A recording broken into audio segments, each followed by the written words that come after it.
तीन किसान बिल विरोधी मोदी वापस लेगी, इसमें आपका क्या कहना है?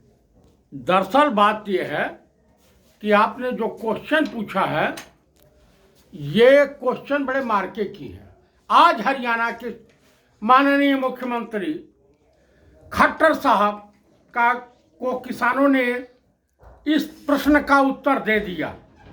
उनका हेलीकॉप्टर धरती पे नहीं उतरने दिया। विश्व रिकॉर्ड कायम हुआ है कि माननीय हरियाणा के मुख्यमंत्री महोदय का हेलीकॉप्टर हवा में सबसे ज्यादा देर तक यानी आसमान में टहलता रहा। वो आसमान में पिकनिक मना रहे थे। हिंदुस्तान का किसान, हिंदुस्तान का अन्नदाता, जिसे धरती का भगवान कहा जाता है, धरती का भगवान डॉक्टर को भी कहा जाता है, लेकिन अन्नदाता के दरवाजे से, किसानों के दरवाजे से पशु पक्षी से लेकर के इंसान तक वापस नहीं जाता है। उसे अगर दानवीर कर्ण की उपाधि दी जाए तो कम पड़ेगी। दधीची की, दानवीर दधीची की उपाधि दी जाए तो कम पड़ेगी। अरे किसानों के साथ अन्याय बर्दाश्त नहीं करेगा, ना हिंदुस्तान का जवान करेगा, हिंदुस्तान का जो फौजी करेगा, क्योंकि फौजी भी तो किसानों का बेटा है। रहीमन विपता हो भली जो थोड़े दिन हो, हित अनहित या जगत में जान परत सबको होए। ये देश की गंगा जमुनी तहजीब है। इस देश की संस्कृति और सभ्यता अपनी है। इस देश ने सबको अपनाया है और इस देश में ये संघी मानसिकता वाली मोदी सरकार, आरएसएस वाले हिंदुइज्म का नौटंकी करके सनातन धर्म को बदनाम करने वाले भगवाधारी साधु के रूप में छुपे हुए शैतान, चाहे वो योगी आदित्यनाथ हो। क्या बात है कि उत्तर प्रदेश के तमाम मंदिरों में बलात्कार हो रहे हैं। भाजपा के बलात्कारी नहीं हैं, अपराधी नहीं हैं, लेकिन देश का किसान अपराधी है। वो खालिस्तानी है। उसको चाइना से फंडिंग हो रही है, उसको पाकिस्तान से फंडिंग हो रही है। अरे बेशर्मो, डूब मरो। चुल्लू भर पानी, आप मुट्ठी भर अनाज मांगने गए हैं वेस्ट बंगाल में, आप चुल्लू भर पानी मांगे, उसी में डूब के मर जाइए। संघियों, आरएसएस वालों, भाजपाइयों, देशद्रोहियों, गद्दारों, तुम्हें शर्म नहीं आती? देश की अस्मिता खतरे में है। हमारे देश का प्रधानमंत्री, जिस देश का प्रधानमंत्री किसी देश के राष्ट्राध्यक्ष का प्रचार मंत्री बन जाए, उस देश के नागरिकों को के लिए शर्मनाक बात होती है। ये पंडित नेहरू, श्रीमती इंदिरा गांधी, महात्मा गांधी, राजीव गांधी, लाल बहादुर शास्त्री, चंद्रशेखर, पंडित नरसिम्हा राव, मनमोहन सिंह और पंडित अटल बिहारी वाजपेयी का देश है। यह अशफाकुल्लाह खां का देश है। ये देश पंडित राम प्रसाद बिस्मिल, चंद्रशेखर आजाद, शहीद आजम भगत सिंह का है, रणजीत सिंह का है, गुरु गोविंद सिंह का है, प्रभु राम का है, योगी राज कृष्ण का देश है। उस देश में ऐसे गद्दार और कायर अंग्रेजों के दलाल हमारे देश के किसानों को आतंकवादी बोलते हैं, अन्नदाताओं को ये खालिस्तानी और तमाम तरह की उपाधि देते हैं। अरे बेशर्मो,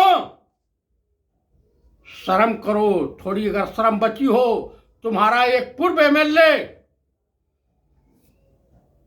बच्चियों के साथ छेड़छाड़ में पिटाई होते हुए वायरल हुआ है वीडियो, उसको देखो। कुलदीप सिंह सेंगर को देखो। अब भाजपा का पूर्व गृह राज्य मंत्री, ये क्या बोलते हैं, इसका नाम क्या है, भूल रहा हूं, वो है, वो भी ठाकुर है, गोंडा का रहने वाला, बाद में साधु हो गया, वहां आश्रम बना रखा है तमाम। अभी एक पकड़ा गया है आरएसएस और भाजपा का एजेंट, आईएसआई का एजेंट बन गया है। आईएसआई फंडिंग करती है, वो चाहती है कि आरएसएस और भाजपा की सरकार रहे। हमारे देश के माननीय प्रधानमंत्री महोदय 370 धारा हटा करके हटाए, क्यों कि इतना ज्यादा आरएसएस और बीजेपी वाले पैसा ले लिए हैं चाइना से। गलवान घाटी, पेंगोंग झील और लेह लद्दाख चाइना को हैंडओवर कर दिया। चाइना के मुद्दे पर भारत सरकार की चूल हिल जा रही है। माननीय प्रधानमंत्री महोदय बड़े ईमानदार बनते हैं, राजा हरिश्चंद्र की छठी औलाद अपने आप को समझते हैं, लेकिन जुमलेबाज हैं, बैंक लुटेरों के सहयोगी हैं और देश के सनातन धर्म के सबसे बड़े प्रबल विरोधी हैं। सनातन धर्म का अगर सबसे बड़ा प्रबल विरोधी अगर कोई है तो वो है आरएसएस। हमें इन आरएसएस वालों से और हमें इन भाजपाइयों से सावधान रहने की जरूरत है। ना इस देश का हिंदू खतरे में है, ना मुसलमान खतरे में है, ना सिख खतरे में है, ना ही इस देश का कोई नागरिक खतरे में है। इस देश में सिर्फ अगर कोई खतरे में है तो आरएसएस और भाजपा की इज्जत, आबरू, अस्मिता खतरे में फंस गई है। अब तो रूरल एरिया में जाएंगे तो जो हरियाणा में घटना घटी है वही घटना हर गांव में। इनको जब तक इनकी शरीर को पंडित चंद्रशेखर आजाद, पंडित राम प्रसाद बिस्मिल, अशफाकुल्ला खां, शहीद आजम भगत सिंह के तरीके से, इन नेताजी सुभाष चंद्र बोस के तरीके से जब तक इनकी धुनाई नहीं होगी, और द्वितीय महाभारत की शुरुआत हो चुकी है। इन राक्षसों को हिंदी में समझाना पड़ेगा कि ये देश गंगा जमुनी तहजीब अब पंडित नेहरू के विचारों से विकास कर सकता है, आरएसएस के मोहन भागवत के विचारों से नहीं। मोदी मन की बात करते हैं लेकिन मन की बात नहीं करते हैं, सनक की बात करते हैं। इनके ऊपर, इनके सर पे सनकबाई सवार हो गई है।